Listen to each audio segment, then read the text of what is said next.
एक नगर में 4 मित्र रहते थे। उनमें से 3 बड़े वैज्ञानिक थे किंतु बुद्धि रहित थे।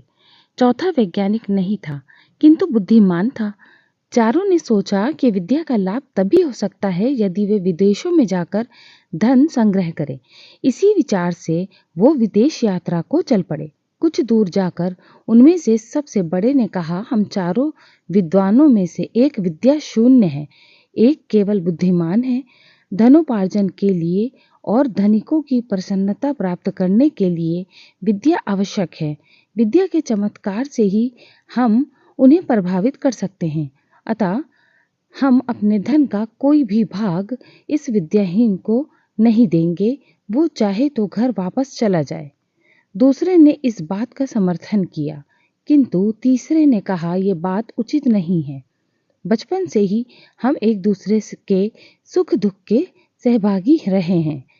हम जो भी धन कमाएंगे उसमें उसका हिस्सा रहेगा। अपने पराये की गणना छोटे दिल वालों का काम है। उदार चरित्र व्यक्तियों के लिए सारा संसार ही अपना कुटुंब होता है। हमें उदारता दिखलानी चाहिए। उसकी बात मानकर चारों आगे चल पड़े। थोड़ी दूर जाकर उन्हें जंगल में एक शेर की मृत शरीर मिला। उसके अंग प्रत्यंग बिखरे हुए थे। तीनों विद्ध विभानी युवकों ने कहा, आओ हम अपनी विज्ञान की शिक्षा की परीक्षा करें। विज्ञान के प्रभाव से हम इस मृत शरीर में नया जीवन डाल सकते हैं।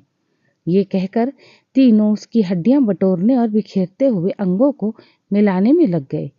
एक ने अस्थि संचय किया, दूसरे ने चर्म मांस रुधिर संयुक्त किया, तीसरे ने प्राणों के संचार की प्रक्रिया शुरू की।